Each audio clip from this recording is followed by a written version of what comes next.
Hello viewers, welcome to my channel Knowledge Unlimited, and in this video I am going to explain about the procedure of converting block diagram into signal flow graph. SFG means signal flow graph.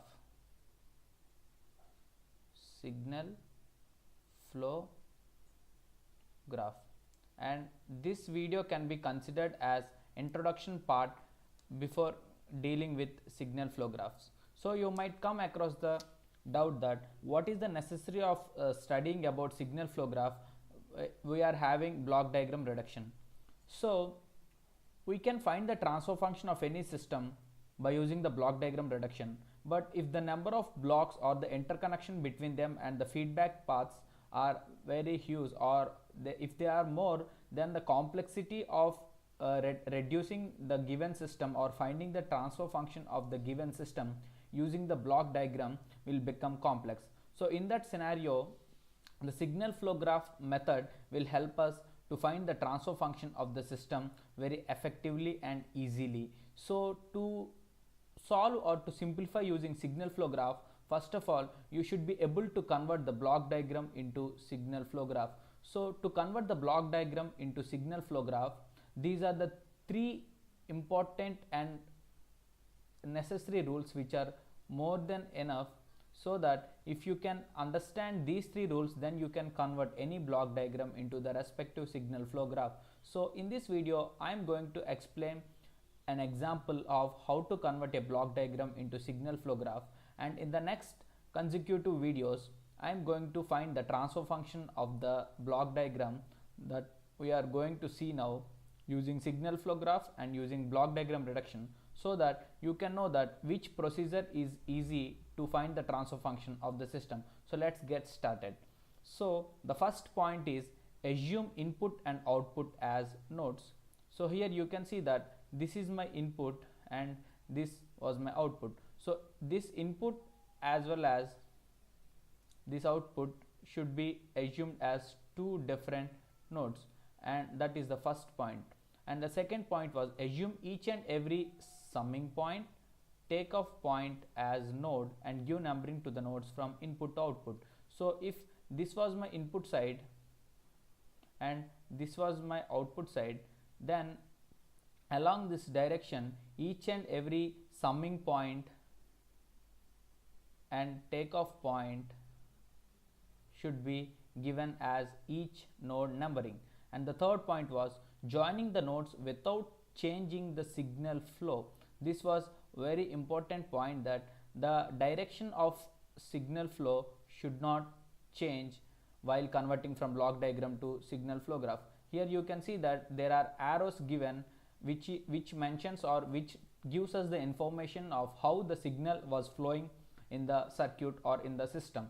So this signals should, or this direction should not be altered while you convert from signal flow block diagram to signal flow graph. So with these three rules we are going to convert the block diagram into signal flow graph, and later we are going to see about few terminologies that are required for that are necessary to study in the signal flow graph. So the first point is each and input and output should be considered as node. Let me consider this as node 1, and each and every summing point and takeoff point should be considered as node. So here you can see I am marking all the nodes, and this is one takeoff point, and this is a summing point, and you can see this is a takeoff point, and this is the output. So now I can give the numberings that 1, 2, 3, 4, 5, 6, 7 and 8. So in the above block diagram you can convert using 8 node points. So let me draw that for you. Node 1 you represent better with points, node 2, node 3, node 4, node 5, node 6, node 7 and node 8. Now you better write numbers for that: 1, 2, 3, 4, 5, 6, 7, 8. Now you can see that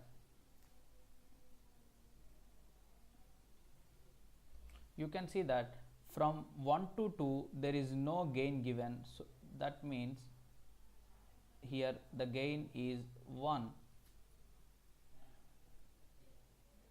and the numbering you should write accordingly given, and the direction should not be altered. So from 1 to 2 here we are coming in this direction. So now you can see from 2 to 3 there is a gain of block G1. So from 2 to 3 the gain is G1, and now from 3 to 4 you can see the gain is G2. So from 3 to 4 the gain is G2, and from 4 to 5 you can see that gain is G3. So gain is G3, and from 5 to 6 there was nothing given, so you can keep that as 1. And now you can see from 6 to 7 there was a gain given as G5, and 7 to 8 there was nothing mentioned, so you can take it as 1. Now you check for feedback paths. From 8 to 1, or sorry 8 to 2 there is a connection with H1 and a negative sign given. So from 8 to 2, sorry it is from 7, sorry. So from 7 to 2 it is given as minus H1, and now you can observe any more there, as it is from 3 to 6 there is a gain of G4, and from 5 to 4 minus H3.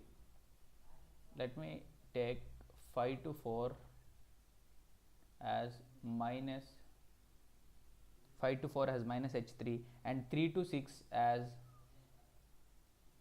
plus G4.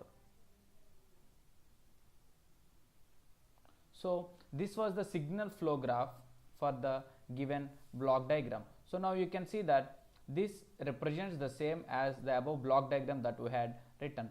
So in this way you can convert any block diagram into respective signal flow graph. So now I am going to explain certain terminology. So those are mentioned here, that is about what is meant by node, and what is meant by path, what is meant by forward path gain, loop, or it can also be called as individual loop, and what is meant by loop gain, and what is meant by non-touching loop or non-touching loops. So here you can say node, you all know that while explaining itself I explained about nodes. These all points where a takeoff or summing can be called as nodes. All these 1, 2, 3, 4, 5, 6, 7, 8 can be called as 3, so on up to 8 can be called as nodes. And so what is meant by path? A path is the direction in which the signal flow, and node to node should be same node. Instead of writing 2, same node should not repeat.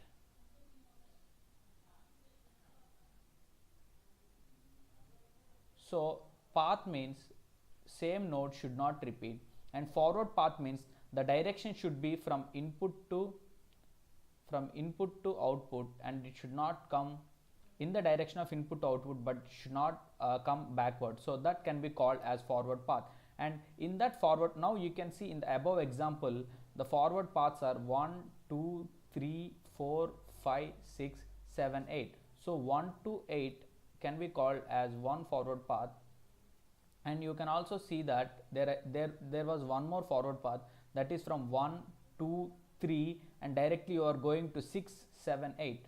So we can write it as 1 to 2, 2 to 3, 3 to 6, 6 to 7, and 7 to 8. So in the above example there are two forward paths, and in those two forward paths, here one more point that we can say directly is forward path gain. So in that forward path the gain of the system can be called as forward path gain. So 1 to 8 the gain was 1 into G1 into G2 into G3 into 1 into G5. So I can write it as G1, G2, G3 and G5 is the forward path gain of first path.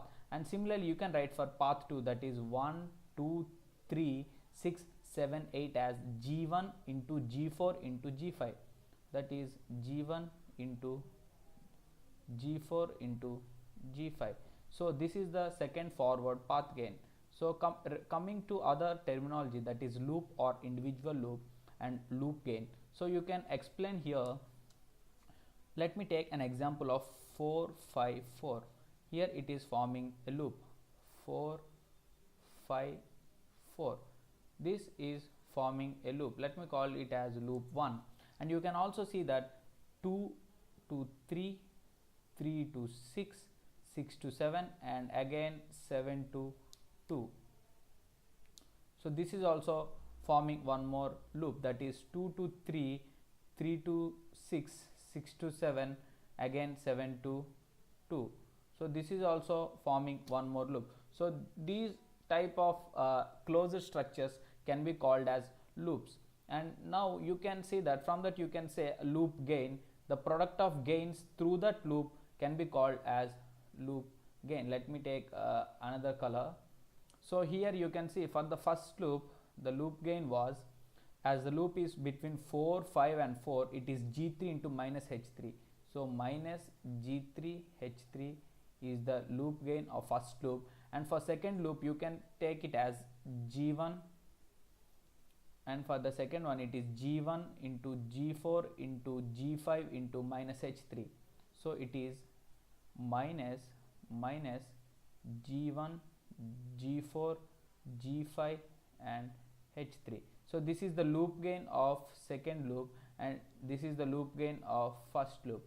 So now the last terminology is non-touching loops. So after identifying the number of loops, you can identify the number of non-touching loops as, for example, if you see this loop and this loop are not touching each other. Touching in the sense same node should not be present for both the loops. Here the nodes are 4 5 and 4, here 2 3 6 7 2. As no overlapping is there between the nodes, then you can say these two loops, that is L1 and L2, are non-touching loops. So these are some important terminologies where we often come across while dealing the problems or solving using signal flow graph. So knowing about these are more than enough to solve the problems by using signal flow graph. And in the next video I am going to solve an example, and in the next video we are going to solve, or we are going to find the transfer function of the same block diagram using signal flow graph by using Mason's gain formula. Hope you guys enjoyed this video a lot, and please share to your friends, which might be helpful for them in their academics or competitive exams. And please subscribe to our channel for more videos. Thank you for watching, and see you in the next one.